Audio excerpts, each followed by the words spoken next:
Welcome to our Sam Fox School. I'm the graduate program coordinator for the Sam Fox School, and I just really want to thank you all for being here this morning. I hope I'll get to work with you in the future and see your applications to the programs come in. For now, though, I'd like to begin with an introduction to the leadership at Sam Fox. So it is my pleasure to begin this open house with Dean Carmen Colangelo. Dean Colangelo is the Ralph J. Nagel Dean and the E. Desmond Lee Professor for Collaboration in the Arts. He's an accomplished printmaker, and he's the inaugural Dean of the Sam Fox School, which was formed nearly 15 years ago by the joining of art, architecture, and the museum. So, Dean Colangelo. Great, thank you, Melissa, and good morning or good evening, depending where you are. And welcome to this open house. I'm thrilled to see so many of you attending. And as Melissa said, I would start the introduction of myself to say, I'm an artist, I'm a printmaker, and I'm Dean of the Sam Fox School. So thanks for putting that out there, Melissa. This is my 15th year here, as she also mentioned. And I want to just emphasize unique aspect of the school, which is art plus architecture plus the museum. But more expanded way to think about our school is art plus design plus illustration plus fashion plus architecture plus urban design, landscape architecture plus.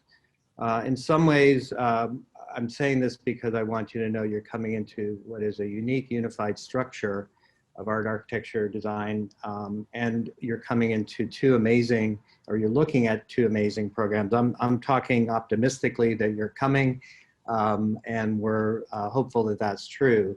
But what you'll find here, if you do decide to come, is an amazing, accomplished faculty who's very dedicated to that vision of a collaborative, a unified school, but also very committed to the discipline-centric nature of practice, because they themselves are practitioners at a very high level. And the graduate program represents, in a way, the manifestation of a great combination of not only our graduate programs, which include 300 students at large, if you count architecture, urban design, landscape, but closer to 40 to 50 if you're just counting the two MFA programs. You know, what you're really seeing is the intersection of these things, but within the context of a research university, which is distinguishable because there's so many overlaps on that side of things in terms of your experience here, but also in terms of the potential to think about what it is to be an artist and illustrator in the 21st century. And in the illustration program specifically, which I'm super proud of John Hendricks and the team for putting such a robust program together. The visual culture aspects plays an important role and distinguishes that program. And then as you're going to hear from Amy and Lisa Lusky, who's chairing the MFA program, a very new way of thinking about the curriculum that you would be part of the first class entering in the fall. If I was talking to you about the class coming in last year, we were talking about what are we doing to deal with COVID and how are we managing things. And I want to report that we're managing things well, but it's very hard. Our students are inside of the building that I'm in now, which is Weil Hall, which is really the home of both these MFA programs.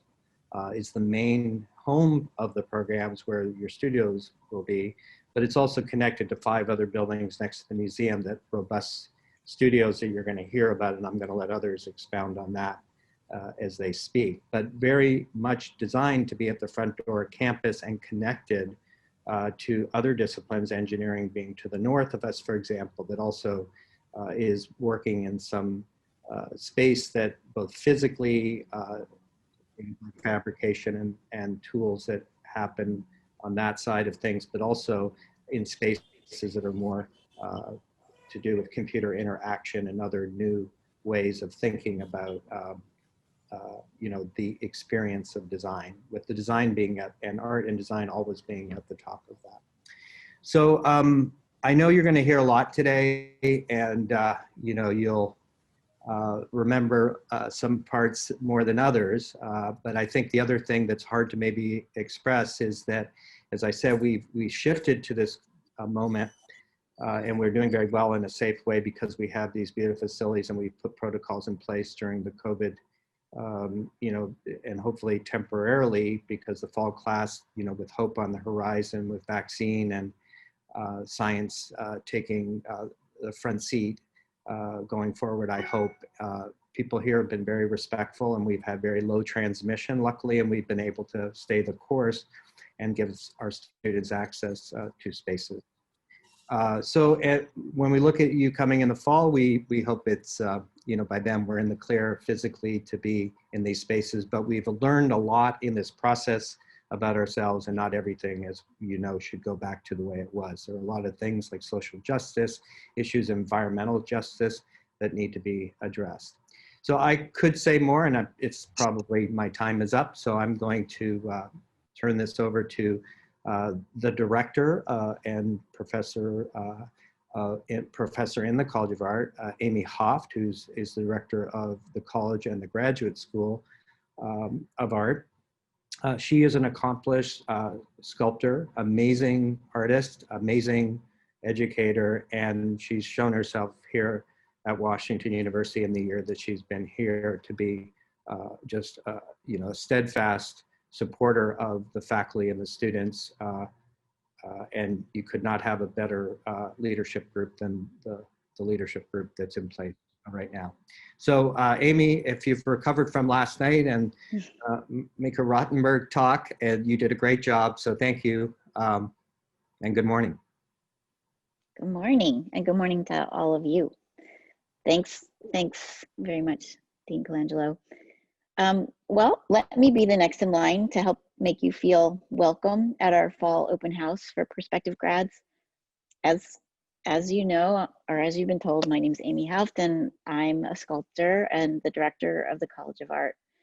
I make architectural size installations.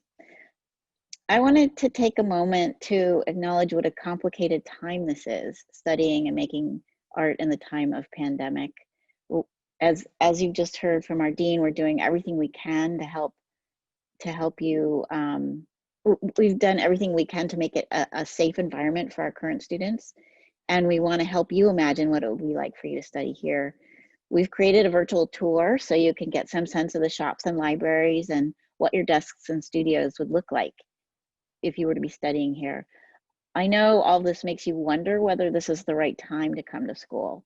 So I'm here to tell you, yes, these are unprecedented times, and we all know that art is one of the most important ways we look back at historical moments to better understand them. These times are fodder for your studio life, and more than that, we need artists to be interpreting and converting these circumstances into art and illustration. We've worked hard to make a safe environment for in-person study and work, and of course, we're all hopeful with the recent good news about the impending availability of vaccines late spring or early summer. So as you heard, we are hoping that everyone will be in person in the fall. John Hendricks and Lisa Belaski, our chairs, will talk to you about the specific assets of our two graduate programs, including curriculum, faculty, classmates, St. Louis itself, scholarships, teaching assistantships, travel grants, awards available for current students and alumni, etc. But I wanted to take a moment to mention something else, that these graduate programs sit in the middle of an art college, and this is also what we were hearing from the dean. We sit in the middle of an art college that fosters the undergraduate study of design, fashion, and art. And our sisters are next door, the Architecture College and the Kemper Museum. So think about that. Art, design, architecture, and the museum will be your neighborhood. And that neighborhood sits in the middle of a Tier 1 research institution, Washington University. And all this is in the middle of St. Louis, a supremely interesting city. What an incredible landscape for an education. We've put together a great program for you today so you can better imagine yourselves learning and making work here. Please feel very welcome. And now I'll pass the baton to John Hendricks, our chair of the Illustration and Visual Culture program. Hey everyone, thank you Amy and Carmen. It is so good to have everyone here. I just want to echo Amy's sentiment that it is a profoundly weird time. But in many ways, this is the time that needs art and visual culture. What our program is really about, I'm going to spend more time talking about that later, is making you aware of just how important art is, and not just art in the gallery. Of course, art in the gallery is important and profound and sublime, but also the art we encounter in the midst of our lives and what it does to us, what comics does, what advertising does, what things we see on flags, on signage, that all this stuff is emblems of our culture and what it means to make stuff. So yeah, welcome. I was telling the first years, we're just about ready to get rid of graduate our second years. And I was telling them, like, I'm not ready. I can't imagine this program without you guys around. And I just want to tell you that this group is a family. We're, a relatively small program. You're going to get to know everyone really well. You're going to get to know your faculty really well, and can't wait to meet you all. So thank you. I'll turn it over to Lisa now, the chair of our visual art program. Hi, everybody. Great to see you. I'm Lisa Bolosky. I'm the chair of the MFA in visual art, and I've been on the faculty here for 25 years. I've been teaching throughout the undergraduate program and the MFA program. I just recently started as the chair of the MFA program this past summer and enjoying it so far. I also hold the position of director of Island Press, which is our collaborative print shop where we invite really great visiting artists to come to St. Louis and work with us and with you. So that's something to look forward to. I am a printmaker. I identify as a printmaker, and that's been a lifelong passion, not just because of the material qualities of it, but because of what it stands for. Those are things like access and equality and education, collaboration, and subversion. But my work actually takes many forms now, sometimes as prints, but more often as kind of hybrid objects that bridge communities and media. So I hope you will see today how great it is to be here. I feel so fortunate to be here. I love what I do. I absolutely love teaching. I love this community and being around all of our creative spaces and the energy, things being made, ideas being tested and exchanged, the opportunity and really the kind of responsibility of learning or making something new every day. But I want to talk about you for a second. Carmen and Amy and John have all touched on some of these things, but I'm excited for you to get to know a little bit more about our programs and the Sam Fox School. I don't know if we said this already, but we'll be doing breakout sessions. Maybe you already know that, but at the end of this part of the program, we'll be breaking up into MFA and IBC. So I'll tell you more about the MFA program then. But I'm so glad that you're all considering your life as an artist, continuing possibly here and pursuing a graduate degree. Being an artist is risky in any time. And at the very least, it's risky on a practical level. So going to grad school is actually a magnification of that risk. And yet you are here and you're thinking about this. And this means to me that you are, if not undaunted, then you're incredibly spirited in your pursuit and belief in the power of visual expression. You're very brave. Your being here also means you're interested in facing up to challenges, right? Your self-imposed challenges as well as those that come from the outside, such as COVID-19, and then ones that have been simmering and systemic for too long, overripe for change, really. And I suspect, as Amy and Carmen have said, that you're interested in this aspect of WashU, being part of a Tier 1 research institution with opportunities to study with world-class artists and scholars, and that you're wanting to have a creative practice that's driven by curiosity and the challenge of the unknown, maybe to respond to this moment, or maybe to transcend the immediacy of the world, and ask fundamental questions.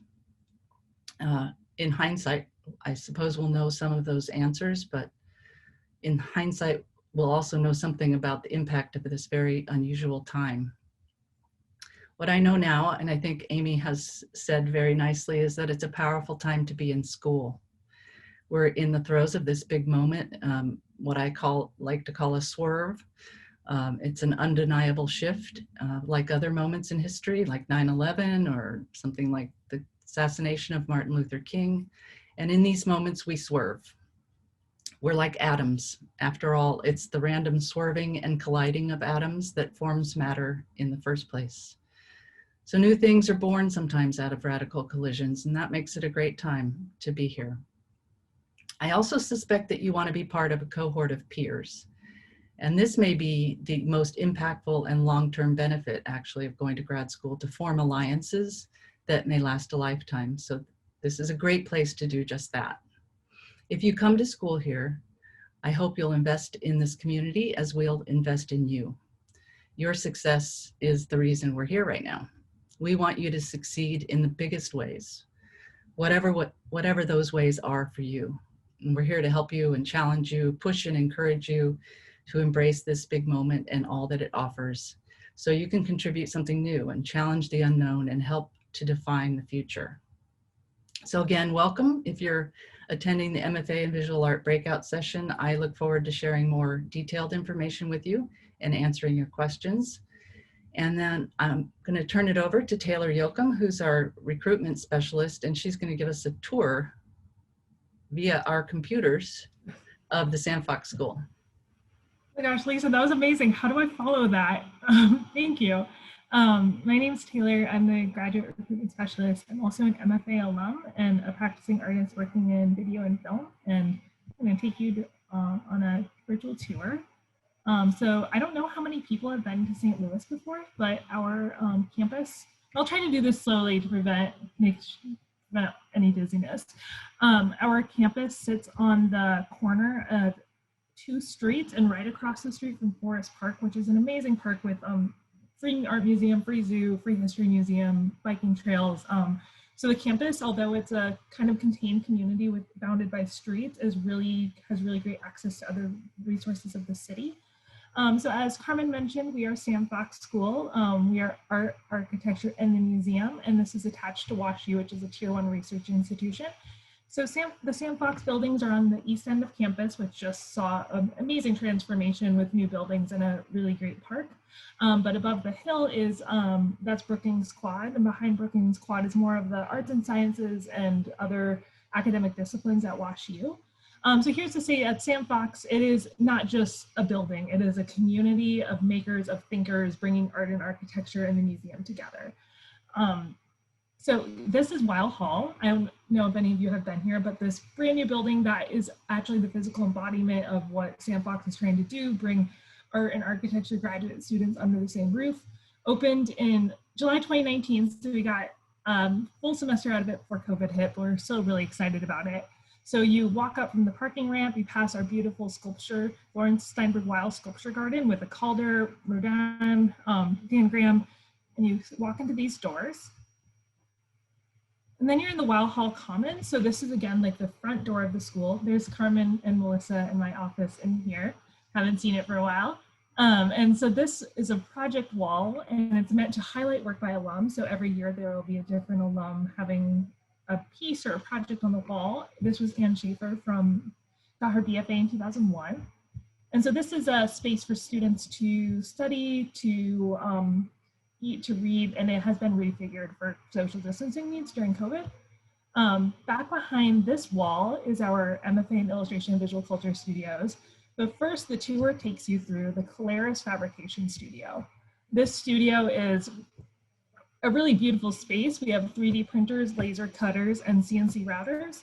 And because traditionally these machines are used for architecture studios, and the school realized that we have so many resources and assets and know-how between our faculty and staff, but a barrier for students being able to learn new techniques or new materials is being enrolled in a class. So the school started a new initiative called Fox Fridays, which is every Friday there's a free drop-in course, and you can learn how to laser print your face or 3D print your face, or how to how to dye fabric or work in Photoshop. And these workshops have been managed to be able to be done remotely. So during this fall, it's been mask sewing and working with VR and screen printing at home. So again, free drop-in workshops for students, and it's a really great resource. Then you leave this door and go over here. We're in our beautiful MFA IVC studios. So these desks have been reconfigured for COVID. We have Wacom tablets. Back behind that wall is a space for pinups, for critiques, for classes. I have our beautiful logo over here. There's a little zine nook behind that wall with a few couches and some zines, as well as beautiful light. And each student gets a about 6 foot wide desk. And as you can see, they've really needed their own. And this studio has really become a home away from home for our students. And then we go out here and go up the stairs. We're in Keener Court, which is again a beautiful space. We have a 30-foot green wall that is still kicking, and it was, still kicking when we were all gone over the summer. It is a beautiful space, and then this is another space for students to relax, to study. And I call this kind of the fishbowl of the school because the second and third floors have the identical layout. On this side, we have our MFA and visual art studios. And because these beautiful loft style studios do not lend well to a 360 tour, I'm going to show you some more photos from our joint open studio event in the fall. So as you can see, I'm sorry, there's some ads, I'm sorry about that. So students have spaces. It's a 180 square foot studio, 3 walls, they're all identical, and students can work across media in them, and they're all kind of configured in a grid, so you are close to your cohort as well. And here's some photos from our social distance open house in the fall where MFA, IVC, and BA students shared their work. And so on the other side, so these studios are on the second and third floor. Over here we have seminar rooms, and seminar rooms are kind of spotted throughout the building, but there's 2 right here, and Lisa's office is behind that wall, and so is John's, yes. And then over here we have our graduate architecture, urban design, landscape architecture studios. So again, this kind of fishbowl is a good reminder of how the school is aiming to be interdisciplinary and to foster cross-disciplinary collaboration between students. Here's a view of the graduate architecture studios real quick. And then, again, kind of confusing if you're not here, but all our buildings are all kind of connected by an outdoor courtyard, but also they're connected underground, which is really great during the winter. And if we walk out of Weil, we're at Gibbons. I'm just going to quickly pop through this because this is mainly for architecture, but we do have a fashion design studio in the basement, and here's spaces with just sewing machines and textiles materials. And so Gibbons has wood and metal shops, but also art does, so I'll show you those. And if we go out here, we're at the Kemper Art Museum in Steinberg Hall. If we walk out of this door and then go to this plaza is another great space for students to be able to relax, take a lunch. And in here, we're in the Kemper Art Museum, which, as Lisa and Carmen and everyone mentioned, is a collecting museum with amazing exhibitions. There's 3 temporary ones a year, as well as permanent collections on display. And here's an image from our Ai Weiwei exhibition in fall 2019. And I will never forget when Carmen had us all have a group picture and we all got to meet him. It was a really wonderful experience. I'm not sure if you planned that or not, but that was great. And so we have the museum, and students of MFA and VA students will have their thesis exhibitions here, but also they have a study room program. So if there's a piece in the collection that's not on display that you want to see, you can request them to bring it out so you can look from it. And they also do work with academic programming with the school as well. So in the basement, we have a Kranzberg Art and Architecture Library. We are a Tier 1 research university, so our library collection is extremely expansive. We have the Olin Main Library, which can help you get any book in the world you want to get your hands on through the interlibrary loan system, but we have a really stellar art and architecture collection as well. So these shelves are compact and move. And also, before I get into the nitty gritty at the library, we do have a dedicated research librarian named Jenny Akins, who is there to help you go down a research rabbit hole or work on, or just get a different angle on your research perspective. And she is available for on an appointment basis. And I loved working with her as a student. And then to let you in on a little secret, that back here we have our film and video collection, and we do have a copy of Cindy Sherman's horror movie Office Killer. And I would check it out every October when I was a student because it's so hard to find and it was such a gem. Molly Ringwald's in it, Carol Kane's in it. It's great. And then, so if we walk out here and go upstairs, we are in Steinberg Gallery in Edda's Market. If all of this layout is confusing to you, don't worry, it was to me for a while as well. And so back behind this wall, we have our lecture auditorium, which would normally be in-person lectures, but due to social distancing, they've been on Zoom. And I was so excited to check out Mika Rodenberg last night. Thank you, Amy, you did a great job. And also those are all online if you'd like to check out our calendar as well. Right here, we have our Edda's mini market. So it's a 24/7 market, realizing students like to work late, food delivery is expensive, or it's hard to leave campus. So we have microwaves and frozen food and not frozen food right here. Really quickly show you the Steinberg Gallery. This is mainly for architecture and communication design pinups, but it is a space for students. And then we have Walker and Bixby Hall. This is Walker, this is mostly sculpture and undergraduate painting. This is Bixby, this is student services and printmaking. So first in Walker, we have an art metal shop with a variety of different welding and metals materials, and these are available to the students after training. And we have an art wood shop with, again, saws and sanders and materials for art students as well. And if you go back behind this door, we have our ceramic shop. So we have around 4 to 5 kilns. We have wheels as well as porcelain. We do have porcelain materials too. And also plenty of space for hand building, and some graduate students do have some nooks in the back to keep their work in the studio instead of bringing it back to WILE. And through that door back here, we have blacksmithing, which when I was a student, grad students love to take the seminars, as well as a foundry and a raku kiln back here. So this is more space and outdoor space for sculpture as well. Then we have a gorgeous printmaking suite. So Sam Fox sees that there's lots of communication within printmaking itself. So all of the different techniques are all in one room. So we have a risograph printer here. We have silk screen right behind that wall, as well as intaglio and litho materials. We have a very large bed, as well as tables and slabs for ink mixing.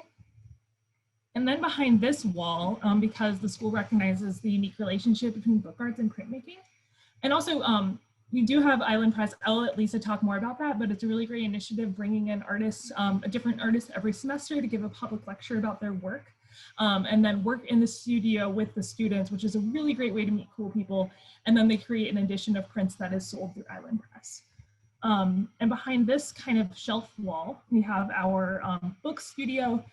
So we have many different types of wood and metal fonts for the letterpress, as well as book binding and paper making materials. And this is the last stop of the tour, but I hope you kind of got a taste of the different spaces and studios we do have at the school.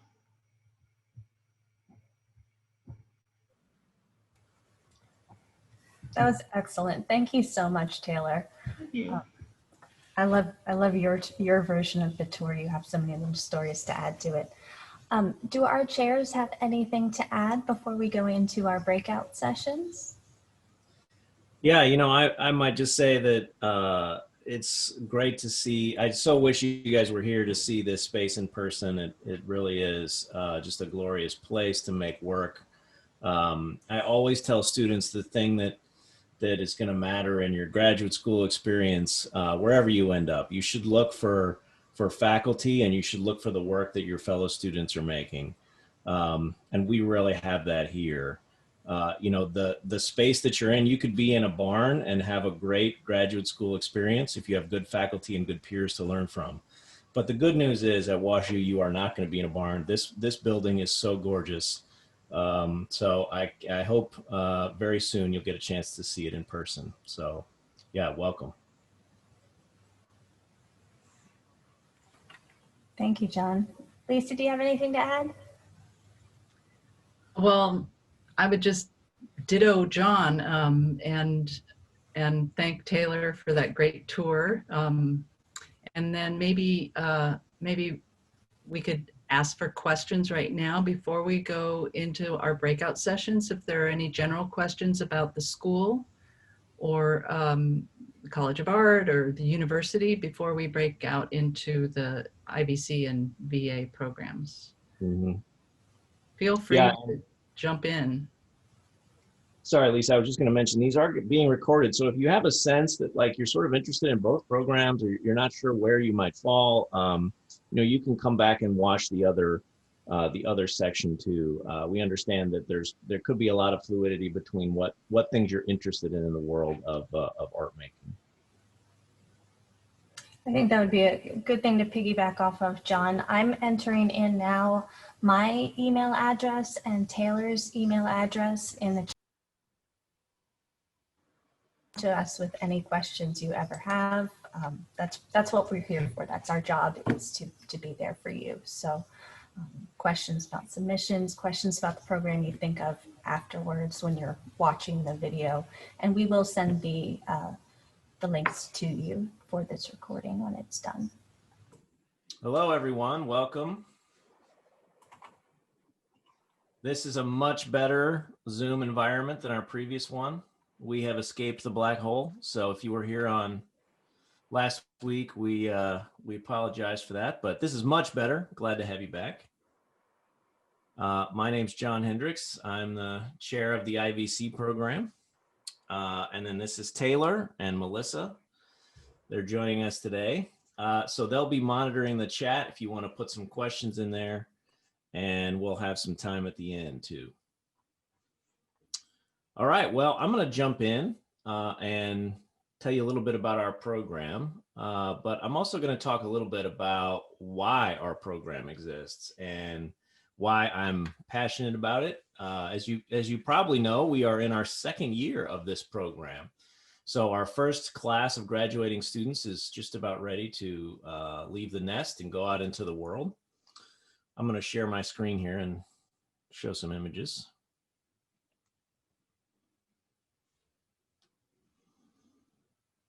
Okay, how's that? You guys got that?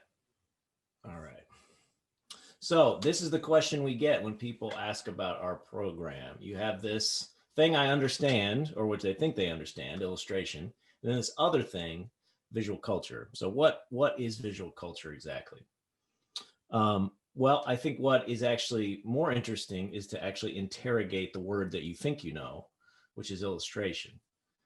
Illustration, if you have any sense about what it is, there's only one real conclusion if you're an American that grew up in the 20th century. Maybe some of you didn't grow up in the 20th century. You may know who this is, who the artist is, Norman Rockwell, Uncle Norm. And Norman Rockwell has come to represent the popular imagination of what illustration or illustrators do. And it's certainly not, I don't say this to disparage him. He's a master and of storytelling, of craft, of paint. But it's not the only thing that illustration does. And I think illustration often gets lumped into a category that it has long since outgrown. So I think if you forget illustration as a category, again, there's a lot of things in our field that have words that are insufficient to describe what it is we do. Illustration being one of them, comics being another. But let's replace the word illustration with drawing. Now, drawing is different. I think drawing we all understand in a different way than we do illustration. It's actually around us in every corner of our lives, whether we know it or not.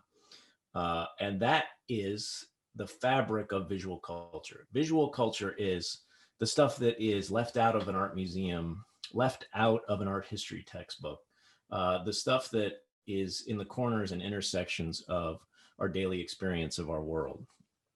And many times drawing is part of that visual culture. So these are just a few things that I pulled recently, some samples of pieces of visual culture that involve drawing, whether it's stamps or magazines or books, graphic novels, interpretations of magazine covers. Really, this doesn't even cover some of the categories that are out there.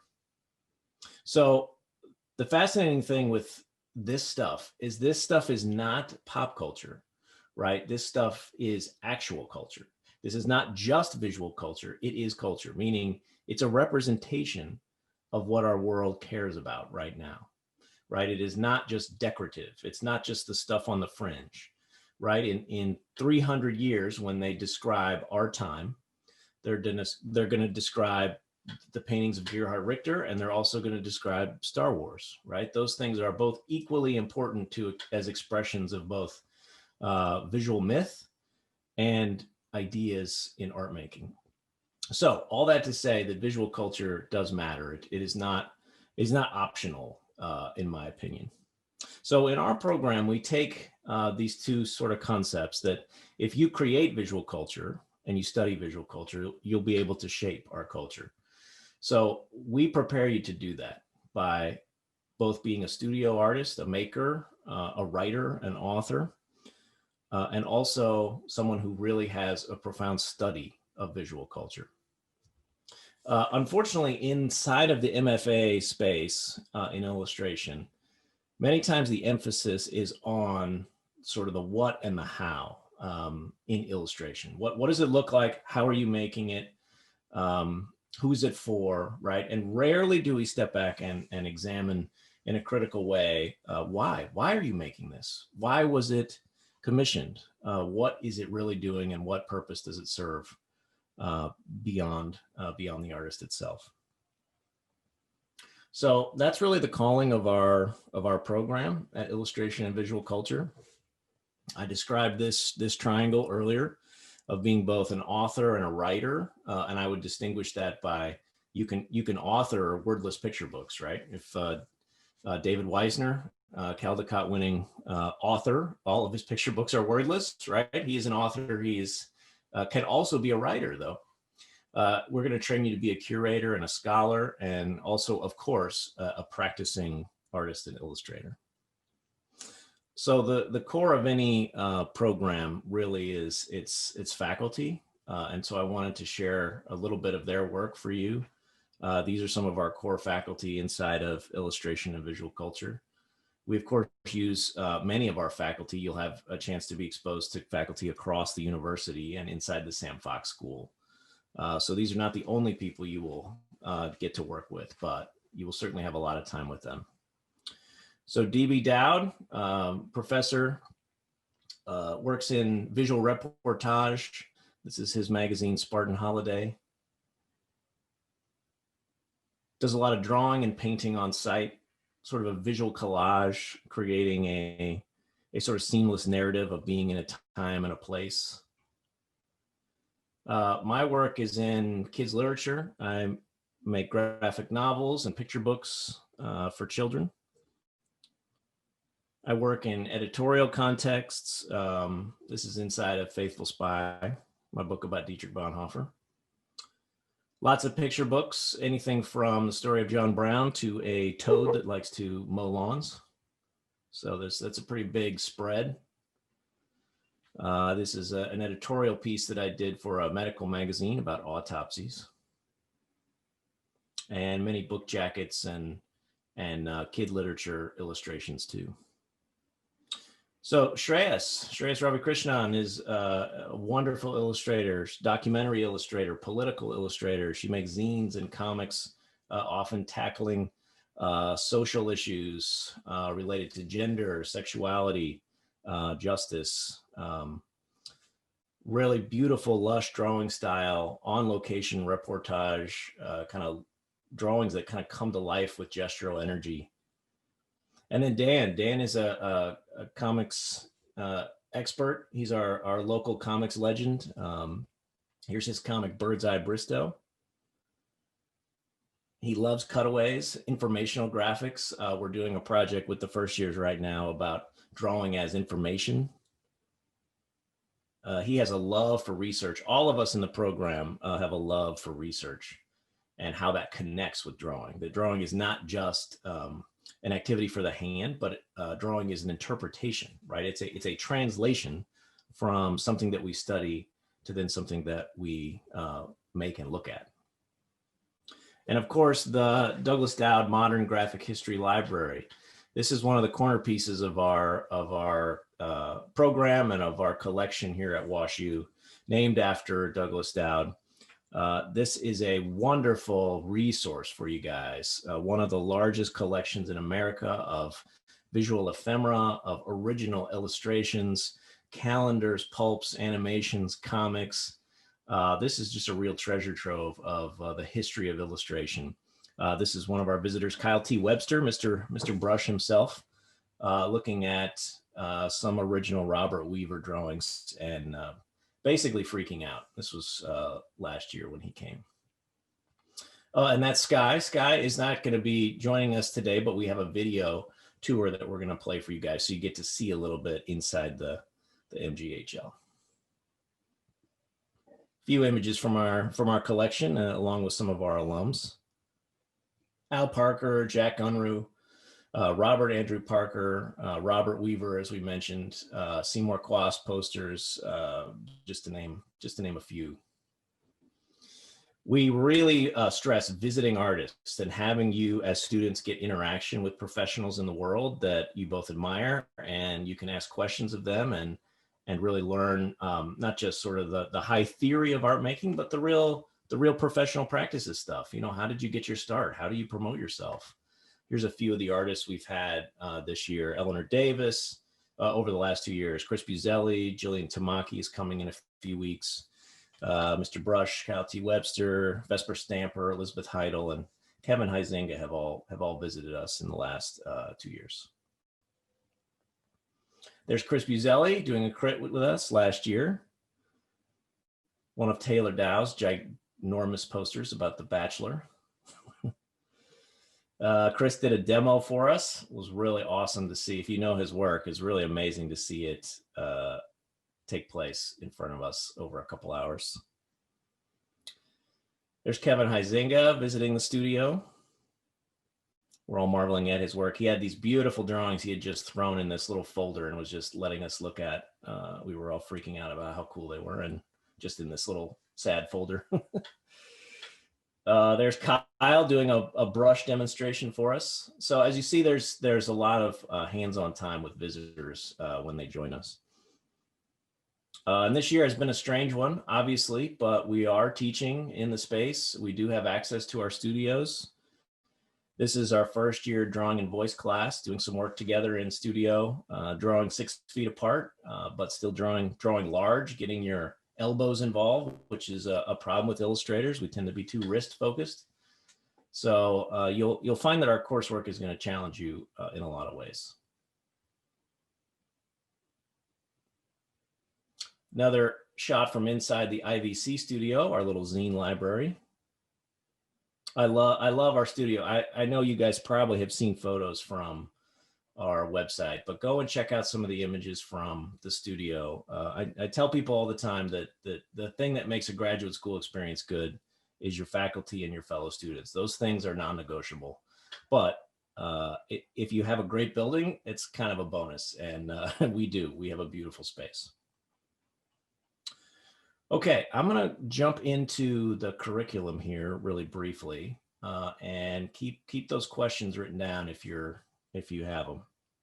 So I'm just going to give you the categories of the stuff that we study, and I'll get into this in a little bit. But we have these sort of 4 buckets inside of the coursework: the illustration studio practice courses. That's the majority of your time and your credit hours. And then the work in the archive, which we call hands-on archive work. There's 2 required classes, but you can take up to 4. And those are classes that are inside the MGHL and really meant we are not an archivist program. So we're not training you to be an archivist. That's not our goal. The goal is to really embed you inside of an archive for a few courses to really understand what it means to study in that way. To really be surprised by what you come across, and to learn to build an exhibition out of a catalog. And our curators help you with that, Sky and Joy. the visual culture and theory classes. That's 12 credits. Courses like the history of the periodical and a survey of comics and cartoons, and including a class with Heidi Kolk, readings in visual material culture. And then finally, our electives, which are anywhere from 2 classes to 4 classes, depending on how you select that with your archive courses. And the great thing about electives is you can choose really any course in the Sam Fox School at the 200 level or above, and then any course inside of arts and sciences across the university at the graduate level. So here's how that looks across your 2 years. It probably seems like a lot, but you'll see in that second year, there's a whole lot of time for your thesis. You have 18 credits worth of space for your thesis in your second year. So there's lots of time to work on your project. So your thesis, what is that? You don't have to have an idea when you come here. In fact, it'd probably be better if you don't. It's a project that's going to be self-designed based on your interests, what you want to have when you leave this school. That could be a graphic novel. That could be a children's book.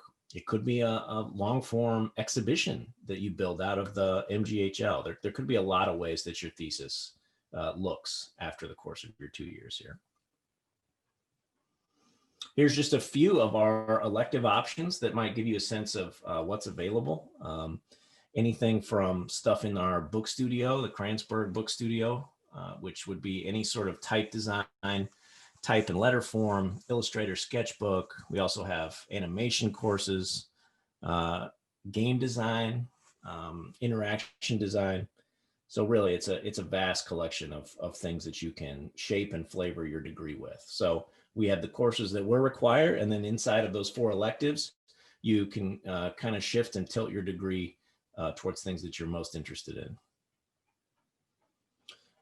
We have for selected students the option to TA. We actually don't call it a TA at Washington University. We call them assistants in instruction, but AII looks strange when you type it out. So these are opportunities for you to be inside of a class with a senior faculty member. You will not be the teacher of record. You will have a senior faculty member with you that you will teach alongside. So if a major outcome of your interest in an MFA is teaching, then we do provide some opportunities to learn and to be mentored in this area. For first years, incoming first years, just a brief snapshot of what your fall looks like. You have studio class on Friday. You have illustrated periodical with Douglas on Monday, Wednesday, and then a class in the archive on Tuesday, Thursday. And then you take another elective within one of those open blocks. And there's our spring in your first year. The Friday is the reserve time for the studio classes. Those are across both years, first and second year. Friday is the big studio day. And then the rest of the week, you have opportunities for electives in your other coursework. I want to show you a little student work here. Now, we don't have any graduates yet, believe it or not. They're going to be graduating this May. So we do have, these are the work I'm showing you is all from our first years that have come through last year in our program. You can see a variety of comics, posters, information graphics, GIFs. Let's see if I can get these to play.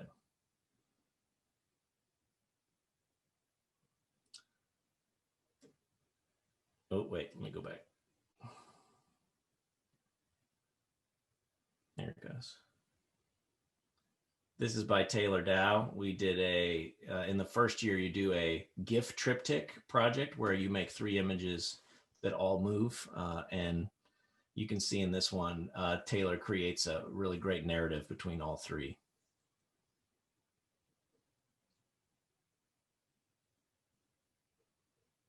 So although we are not an animation program, we do believe that teaching illustration as a vehicle that can inhabit spaces that are static or that move is really critical to being a visual communicator in today's landscape. So all that to say, GIFs are on the table.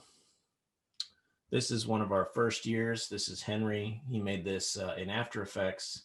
The other one, Taylor's, was made in Photoshop using the video layers feature.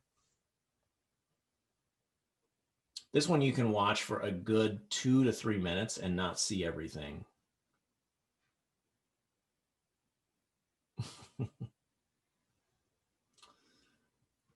This one is by Leah. Vampire playing some sort of Candy Crush with, I think garlic is in there maybe.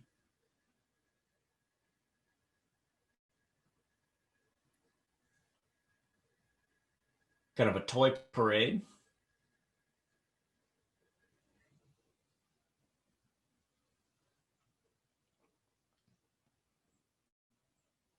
And it never stops.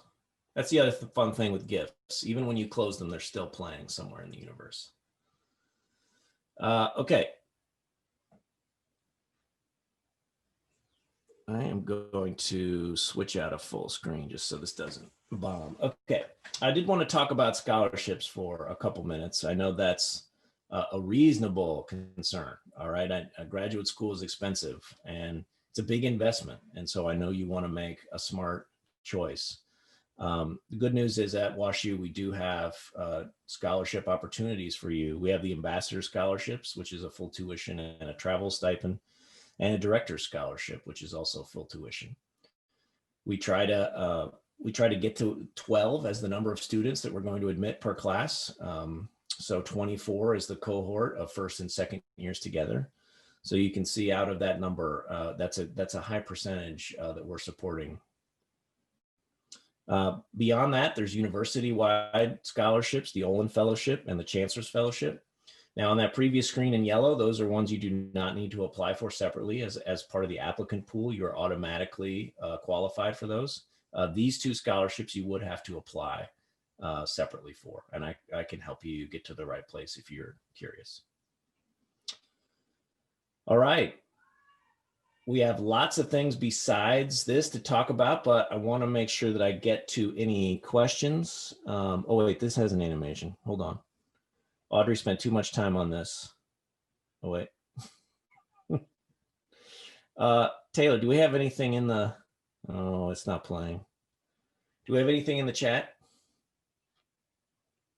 Not yet. I just dropped in that I am the recruitment specialist. So if you have any questions about those two scholarships that require an extra application, reach out to me. And this is a good time to, yes, reach out about questions. Yeah, and just another note, every student that came into IBC last year got tuition remission to some degree. And so there are scholarships and there are also tuition remission and aid in that sense. And of course you are paid for your TA position if you're awarded that. It is not a fellowship, but it is an hourly rate that's capped at $2,000 per semester. So that is another way you can offset your tuition. All right, let's stop this. Let's see if we can do a tour of the MGHL. Oh, okay, here's a question. Elaborate on the writing sample. Thank you, yes. So obviously, as you saw in my talk, writing is an important part because we stress authorship and scholarship here. So as part of your application, we're asking you to provide a piece of expository writing. Now, what does that mean? That's something where you are outlining a particular idea, a theme, a thesis, and presenting it over the course of your paper. It does not have to be 10,000 words. In fact, it could be very brief, but as long as it shows your ability to formulate a clear idea and to explain it and to provide supporting materials, that could be an article that you wrote for a newspaper in college. It could be an art history paper. It could be something that you wrote independently. Again, a review of a comic. It could be a lot of things that qualify for that. But remember, the main takeaway is that we want to know about your writing abilities and your ability to translate ideas into clear, cohesive prose. So I hope that helps. If you do creative writing, if you do poetry, again, those are all great. You could also send those as well, but we are definitely wanting to see your ability to write clearly. All right, so although Sky Lacerte is not here, she did send us a video of herself giving a tour of the MGHL, and it's not too long, and I'm gonna play that for us here. And I apologize for what happened last week. Anyway, I just thought maybe I would send you this video instead. So just to give you another background information in case you couldn't hear me on Thursday. I'm the curator of the DB Dowd Modern Graphic History Library. This is where we are located. So you can kind of see a workspace here, and our reading room over here, and some walls with some of our materials on them. We specialize in periodical illustration, collecting archives of famous illustrators who worked mostly in periodical or book illustration, some posters as well. So I'm going to give you a tour of our space. This is when you first walk in, and you can see we have some display cases, and this is some of the manuscript material in the collection. We do have a lot of images, and that's always what we're displaying. So we thought it would be fun to put some of the letters and other types of material on display. And here is the reading room. So this is where you would come to do your research and look at all of the materials we have. I have some items out for you today. This is Rose O'Neill, who invented the Troopy doll. And so we have a collection of her materials. She's from Missouri. So they donated some of the materials to us. This was for a newspaper comic strip. And the Troopy doll was made for Campbell's Soup advertisements in the early 20th century. She went on to be quite famous for that. This is an illustration by William Blackens, who was an Ashland illustrator, painter, and who was also doing illustration in the time. This is for Harper's Magazine. It's a story about the New York vaudeville theater scene. This is by Frederick Gruber, another early 20th century illustration.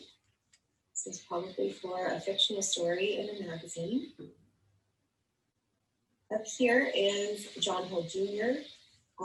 He's very famous 1920s jazz age cartoonist, illustrator. So he's really famous for his flappers. And that's what this is depicting. Over here we have an example. You can see here, this is rubber cement. This is where text would be pasted over for inclusion into a magazine. This is by Al Parker. Again, this was part of sort of that Mad Men era. Look at this shag carpet. I love that shag. Over here we have Cliff Kondak. Lesser known illustrator working later than Al Parker and the others, sort of late 50s, 60s, 70s. This is for a book about American history. He did a lot of interesting techniques with collage and other types of techniques as well, rather than just drawing. We also have the collection of Ink Tank Archive, which was an animation studio.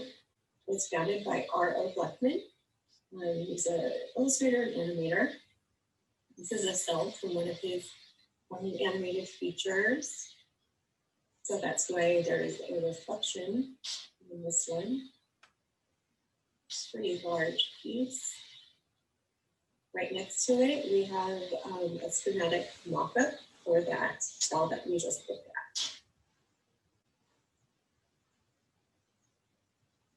So this is a lot of the original artwork that we have.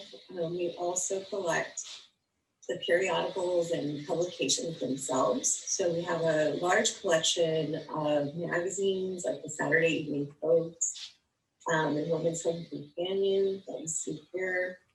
All these really famous pop culture illustrated magazines, Vogue, of course, fashion.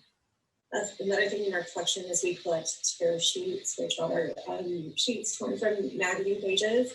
But within those folders, we have over 250,000 tear sheets. all organized by artists. So within those folders, we find other things, and that's what this is. J.C. Weindecker advertisements for Arrow shirt colors from 1920. We also collect comic books. We have a lot of gold and silver age comic books. We have a lot of comic books with African American protagonists. A little more rare stuff. This is a Pulp Fiction magazine. It's also illustrated. We also collect romance comic books and feminist comic books, independent. There's a large collection of war and soldier comic books too, as well as more underground independent works like this big. Right, here's another original comic strip. This is by Gus Major called Cold Hito.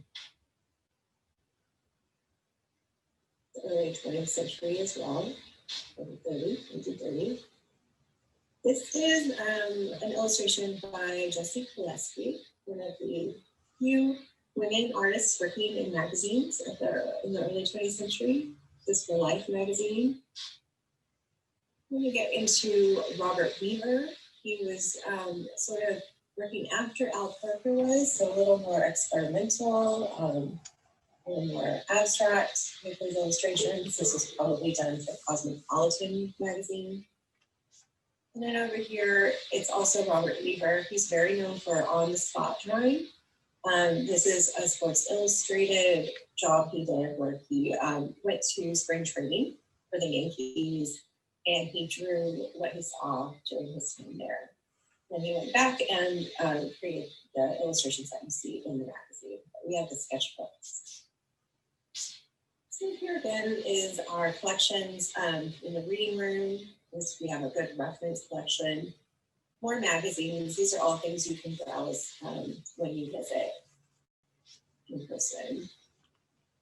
Now I've gone into the vault and you can see we have a lot of plastic all over the place. That's because when COVID hit, we had to go home and work from home for a while. We're still not fully back. So because we don't have, we're not in every day, we can't monitor things as well. So just as a precaution, we put plastic on things. Here's a poster by Seymour Kloss. We have the largest extant poster collection of Kloss. He worked with Pushkin Studios, very famous studio. Let's flip ahead to our very large flat files. These were made for our World War I posters because they were too large to fit in our other file. So here's an example of one of those very large posters. Custom built for this collection. And obviously you can see we have a lot of new collections coming in, empty boxes. Here's where we hold our frame collections. So to open the aisle, the magic happens. These are called compact shelves where you can have higher capacity because the shelves move. There's more World War I posters. And down here is some Henry Wally. He was another 1920s artist, very famous with Scott Fitzgerald. This is by Walter Granville Smith. This is done in 1896, showing kind of olden days versus what was done in modern time in relationships. We also collect mechanicals, fruits. This is by Dean Cornwell, very famous illustrator in the 30s and 40s. Very well-placed chair over his head so he won't have to draw it. Orson Lowell, very similar to Montgomery Flagg. This is a cartoon, a full-page cartoon that he did for Life magazine in the 1910s. Otto Bacher, this is done for Century magazine, this is 1890. We also have a big collection of Cream of Wheat original advertisement art. And over here, some more Al Parker, from the 1940s. Probably for Saturday Evening Post. Same with this one, maybe a couple years later. These are all fiction stories from the magazines, illustrations. It's more very a very large collection of this book. This is one of my favorites. This is by Richard Stone in Cosmopolitan around 1960. Was a kind of sequential manner. Illustration, Walter Everett, Dean Cornwell. I know a lot of these names aren't familiar to you, but you'll be learning about them. This is Albert Dorn, kind of a cute little cow with lipstick on it. I'm going to skip ahead again.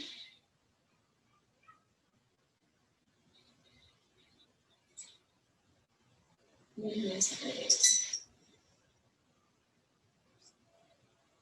here we're going to look at some later Al Parker. These are really very large scale illustrations done for Sports Illustrated as well. This is for the Grand Prix in Monaco, 1964. And Al Parker went to the Grand Prix, took tons of photographs. And what he did was cut up those photographs and paste them together to create new compositions. And then that's when he printed these. Also used ketchup and mustard bottles to create that splashy look. Another Henry Wally here.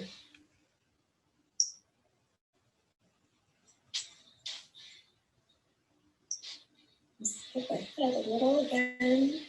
This is another Henry Wally illustration. What's fun about this one is it's from F. Scott Fitzgerald story that was published in a magazine.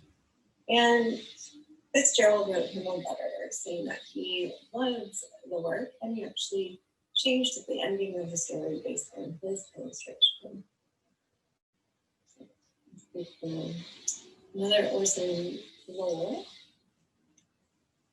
And then finally we're going to end with this Austin Briggs painting that was in Look magazine in the 1960s. For an illustrated article called The Fast Changing Self. And it's great, beautiful pictures. I think that what's kind of fun about it or interesting about it is when you look behind, you see the people working in the field. So anyway, that is my tour. Please excuse my camera work. I'm not the best at that, but I hope you enjoyed. And I look forward to hopefully meeting you in person. So thank you, and please always don't hesitate to reach out to me if you have any questions or want to know more about the collection. Thank you. Okay.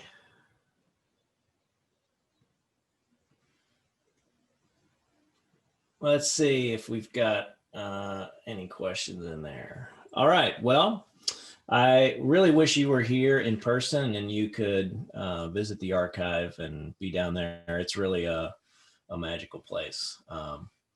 Man, those Dean Cornwells in person. It's again, as she said, if you don't know these names, you will know them, and it's exciting. What are some of the professional outcomes your May grads are looking to pursue? Also, would you recommend this program to someone who doesn't think they want to teach after graduation? Yeah, great questions. So first of all, some of our students are planning to go on to teach, but that's only a few. We have some that want to be, working artists. I'm working with a couple students to make professional pitches for graphic novels and books that they want to publish on the way out. There are some that want to do editorial illustration, which is another way of saying working for commissions for magazines and newspapers and websites. And you know, just like some of our undergrads, there's always working in production work, and production meaning inside of an agency where you do either animation or game design, or an advertising studio, do comps and visual layouts. So those are a few of the professional studio destinations. There's of course teaching, and then there's also working in archives, or working inside of a museum in a curatorial space, or an auction house, or a library.